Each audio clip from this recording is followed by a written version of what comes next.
என்னப்பா பண்ணிட்டு இருக்கீங்க ரெண்டு பேரும்? எங்க இருக்கு மாடு?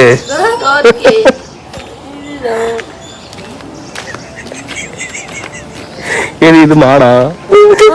சூப்பரா இருக்கு பாரு. எவ்வளவு கியூட்டா அரைஞ்சிருக்கோம் பாருங்க. எப்பாடி புலி மாதிரியே இருக்கு பாரு அப்படியே.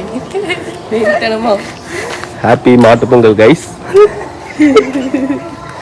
இந்த மாதிரி ஒரு கியூட்டான மாடை நீங்க எங்கேயுமே பார்த்துக்க மாட்டீங்க. இவங்க தான் அந்த ஆர்டிஸ்ட். இவங்க சொல்ல சொல்ல இவங்க வரைஞ்சாங்க. ஹாப்பி மாட்டு பொங்கல் சொல்லவே இல்லை. ஹாப்பி மாட்டு பொங்கல். என்ன சும்மா வீடியோ எடுத்து எங்களை கலாய்ச்சிட்டுலாம் இருக்காது. நிஜமாலே மாடு நிக்கிற மாதிரியே இருக்கு அந்த இடத்துல. அப்படியே ரியலிஸ்டிக்கா டக்குன்னு யாராவது பார்த்தா பயந்தே போயிடுவாங்க. அந்த அளவுக்கு இருக்கு. மாசா வரைஞ்சிருக்கோம். கிண்டல்லாம் பண்ணிருக்காது எங்களை. ஓகேவா?